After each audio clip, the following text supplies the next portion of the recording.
Hi, everybody. Well, what a nice cold evening it is. It's right now 37 degrees according to Lou Scally. And I'm glad you're all here inside where it's nice and warm, and this is such a wonderful place, the Cortlandt Mansion. I want to, first of all, thank the staff here and Chip Koblenz and all the gang at the Cortlandt Mansion. Let's give them a round of applause. Thank you, Chip. Appreciate it. Ladies and gentlemen, good evening. My name is Tom Riford, and I'm the President and CEO of the Hagerstown, Washington County Convention and Visitors Bureau. And this is the third year that we have had this wonderful event, this Gift of Hospice event. And I have been personally touched from the good work that hospice does. And my story I have told in the past about my mother and her struggles and her last few months with her cancer and the wonderful hospice care that was given to her. So I'm very proud to be asked to volunteer again to be your master of ceremonies at this event. First, I would like to welcome to the podium the Chief Executive Officer of Hospice of Washington County. Would you please give a round of applause for Mr. Eric Klimes. Eric?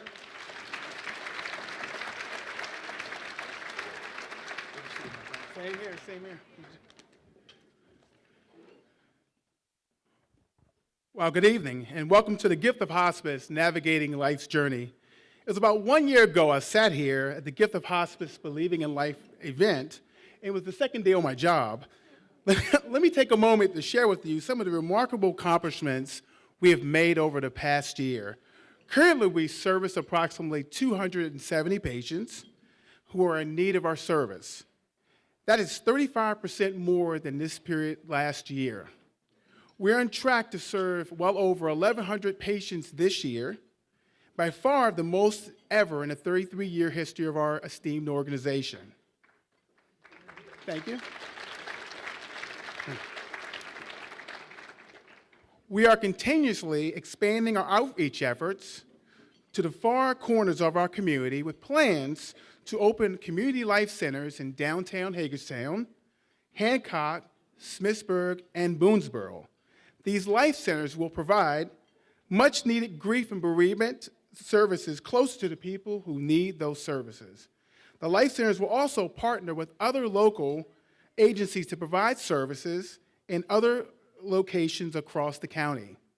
It is our intention to open a fully licensed satellite office in Boonesboro to better serve our patients in that area. We're developing a palliative care program so that patients undergoing treatment for their illnesses can still get the pain and symptom management they need, even though they're not enrolled in the hospice program. We've established a My Wish program to bring the touch of joy to our patients and their families in their remaining days. Later this evening, you will hear of another amazing project that will touch the lives of everyone in our community. It would be impossible for Hospice in Washington County to have achieved all of what we've done without the dedication of our staff, our 150 volunteers who have dedicated over 6,400 hours this year of their personal time. I would especially like to extend my thanks to the Board of Directors for their tireless efforts in support of our mission of Hospice of Washington County and their commitment in ensuring we have the resources available to accomplish our goals. During the next hour, we will cry together, laugh together, and celebrate as never before. Enjoy your evening, and God bless.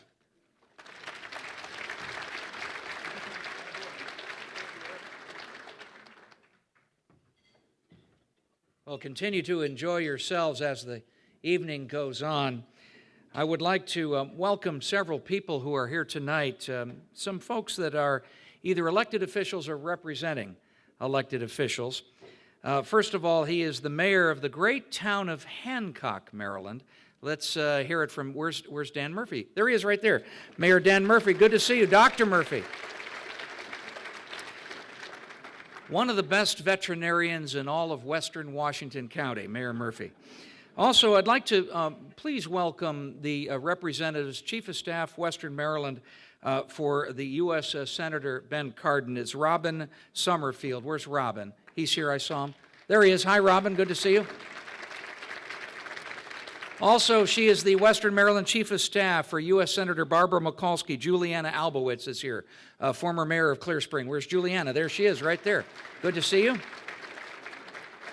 And I know he was on the list, but I want to make sure that he is welcome. Representing Congressman John Delaney's office is Kevin Mack. Is Kevin here? Give him a round of applause anyway. Kevin Mack, thank you very much. Okay. I have two county commissioners on my list that are supposed to be here, so let's hear it for Ruth Ann Callahan and Jeff Klein, county commissioners from Washington County. Are they here? And representing the mayor of Hagerstown from his office, Nelson Villatono. Let's give him a round of applause. Thank you. Mayor of Hagerstown couldn't be here tonight. Ladies and gentlemen, the next hour or so is sure to bring you closer to our hospice mission as you experience a growing understanding of the role that the compassionate team plays in this important journey that happens as one is dying and others are faced with living in their absence. Life is a journey, one that has many exciting stops all along the way. Some are happy, some are very difficult, but all are important rites of passage. Many of these stops are full of anticipation and celebration, from the birth of a little baby and her first momentous steps across the living room floor, to the first book that is read proudly on her own, from selecting that perfect dress for the senior prom, to graduating from college and embarking on a life of independence and excitement with a long sought-after career, from walking down the aisle for her wedding vows to working through the struggles of partnership and making a lifetime of memories together. Life is a tremendous journey. Now, today, society devours how-to instructions on every part of life. Battling cliques in high school, getting ahead in your career, creating that perfect wedding, how to parent, how to grandparent, how to be an empty nester, how to get rich, how to live like you're rich even when you're not rich. I think I wrote that book. Anyway, the list goes on and on. And while there are books out there about death and dying, they are not what people generally spend their free time reading. Unlike the other stops on the road of life, death is not one of the most things that we look forward to. And while it is a destination we all eventually reach, there are an endless number of routes to get there. And when you go on a trip, you might choose to fly to your destination, or to take a bus or a train, or you might choose to drive yourself so that you have control over the places that you see and the stops that you make. If you drive, you might go to AAA to get the very best road maps, or perhaps to the Downtown Convention and Visitors Bureau Welcome Center. Or perhaps you downloaded directions from a thing called MapQuest. You might have GPS with a little voice that tells you when to turn or how far to go to your destination. Or you might ask a friend or family member to read the map while you drive, to act as your navigator. Well, that's the role, actually, that hospice and the hospice team plays in the journey through the last months of life, the navigator. And with hospice, you, the patient and the family, continuing to drive, and hospice is there beside you throughout the entire journey, helping you to know what to look for up ahead, and assisting you when there are unexpected difficulties, and giving you a boost when you think that you're just too tired to go on. And as the driver, you call the shots. You choose how you want those last miles to go. Well, tonight, we will look a little bit deeper into that last and very last final leg of our life's journey, and how hospice, as our navigator, can make that trip a little bit more meaningful and a little bit less scary. To get us started, I'd like to welcome back to the microphone a very good friend of Hospice of Washington County.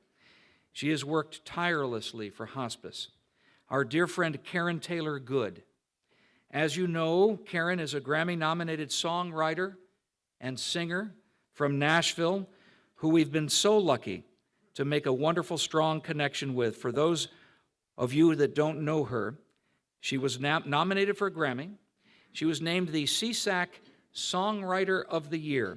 She has sung on recordings and movie soundtracks with Dolly Parton, Willie Nelson, Elvis. You're not old enough to have sung with Elvis. That's a long story. That was a very long story, okay.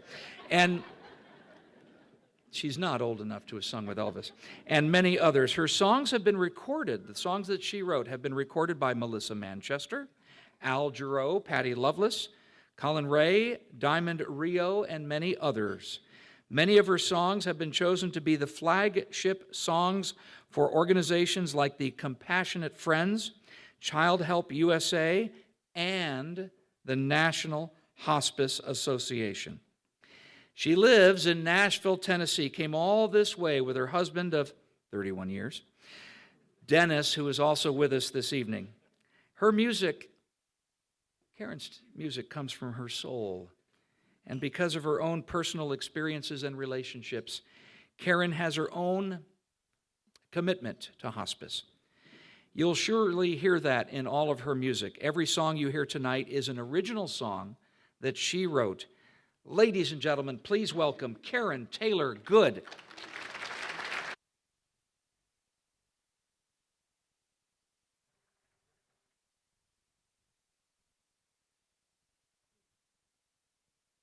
Okay. Well, hello. I'm so happy to be back. This is now my third year in Hagerstown. I like Hagerstown a lot.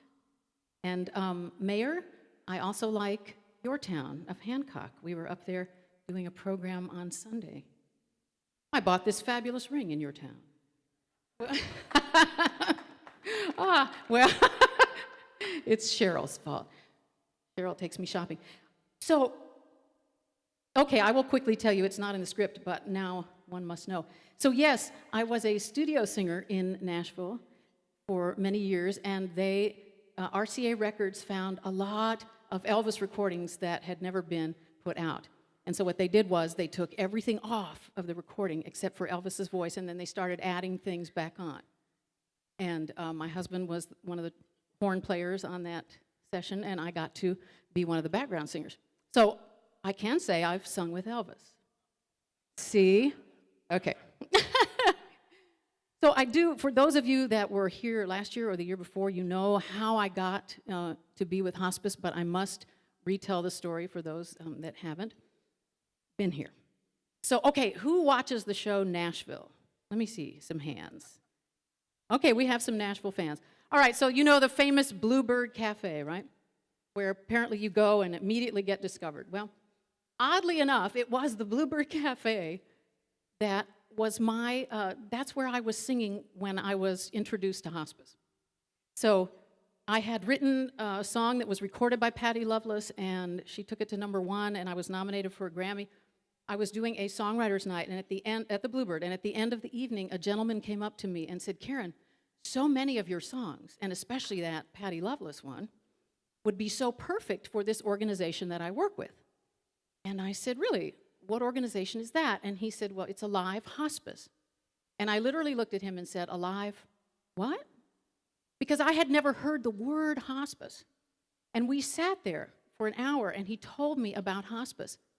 And I couldn't believe it. I was totally blown away. 2 days later, I was down at Alive Hospice at their offices, and I was watching videos, and I was reading pamphlets to learn about these amazing people who make it their life's work to help us to deal with what surely must be one of the scariest times of our lives when we reach the end of it. So I just want to send this out to those amazing real-life angel people who are apparently on this earth to help us say goodbye.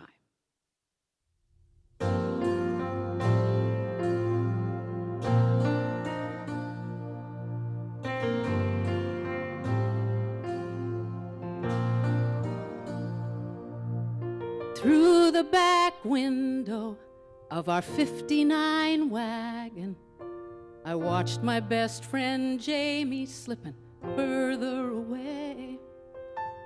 I kept on waving till I couldn't see her.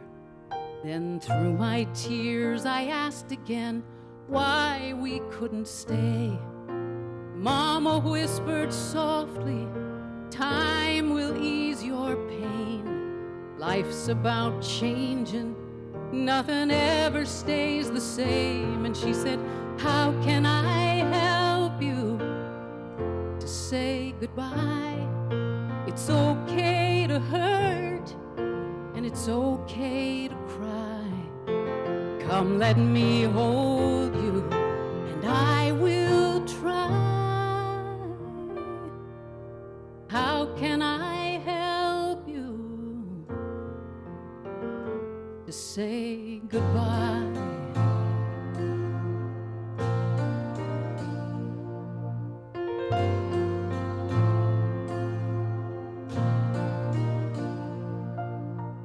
I sat on our bed, he packed his suitcase. I held a picture of our wedding day. His hands were trembling, we both were crying. He kissed me gently, and then he quickly walked away. I called up Mama, she said, time will ease your pain. Life's about changing, nothing ever stays the same. And she said, how can I help you to say goodbye? It's okay to hurt, and it's okay to cry. Come, let me hold you, and I will try. How can I help you to say goodbye?